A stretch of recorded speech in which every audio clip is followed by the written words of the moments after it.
A Study in Scarlet. Part 1. Chapter 3. Sherlock Holmes and Dr. Watson examine the note delivered by the commissionaire at the end of Chapter 2. It is from a Scotland Yard detective named Tobias Gregson, who requests Holmes's assistance in a mysterious murder case at 3 Lauriston Gardens off the Brixton Road.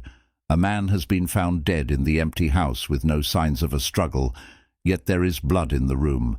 Holmes invites Watson along to investigate, declaring that the detective who solves the case will likely get all the credit regardless of Holmes's involvement. On the cab ride to the crime scene, Watson is surprised by Holmes's excited, talkative mood compared to his prior languid state in their rooms. Holmes reminds Watson that it is a capital mistake to theorize before collecting data, as it biases one's judgment. At Lauriston Gardens they find a house that looks ominous and gloomy. A crowd of onlookers has gathered outside. Holmes studies the pathway leading to the house, occasionally pausing to examine the ground. Inside they meet Gregson and another detective named Lestrade, who welcome Holmes while seeming to resent his presence. The victim is lying face up in the empty dining room.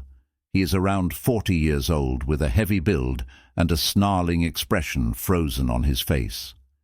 The detectives confirm there are no wounds on the body.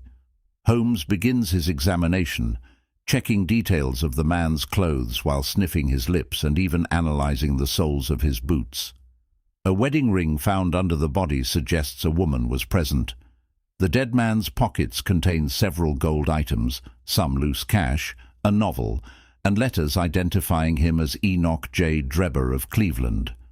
Another name, Joseph Stangerson, appears on the novel and one letter. While Gregson has followed up on Stangerson, he has conducted no other inquiries that Holmes considers crucial. Meanwhile, Lestrade has found what he believes is a major clue, the word rake scrawled in blood on the wall in a dark corner of the room.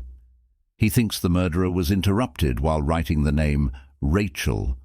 Holmes laughs at this theory, much to Lestrade's annoyance.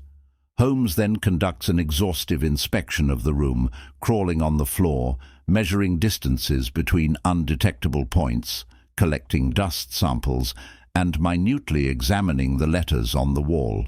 Gregson and Lestrade look on with a mixture of skepticism and grudging respect. Following his investigation, Holmes declares there are definite signs pointing to the killer. He must be a man over 6 feet tall in his prime, with small feet for his height, wearing square-toed boots and smoking a Trichinopoly cigar. The murderer arrived with the victim in a 4-wheeled cab, drawn by a horse with 3 old shoes and 1 new. He likely has a ruddy complexion and long fingernails on his right hand. Holmes dismisses Lestrade's theory, noting, "Rach is the German word for revenge." With this parting shot, Holmes and Watson leave the detectives behind as they set off to continue the investigation on their own.